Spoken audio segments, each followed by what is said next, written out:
কাটাবি বাড়িতে বাঁধুলে না বলছে তাহলে আমার একটা গ্যাঞ্জাম মানে আমার এক বন্ধুর সাথে গ্যাঞ্জাম তো মারা যায় না মারবে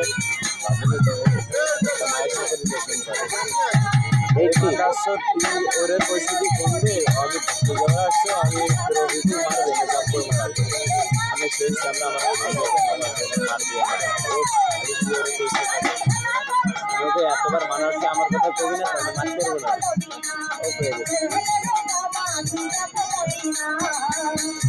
মারামারি বাদ দে আমার মতো বাদ দে বিদেশ চলে যা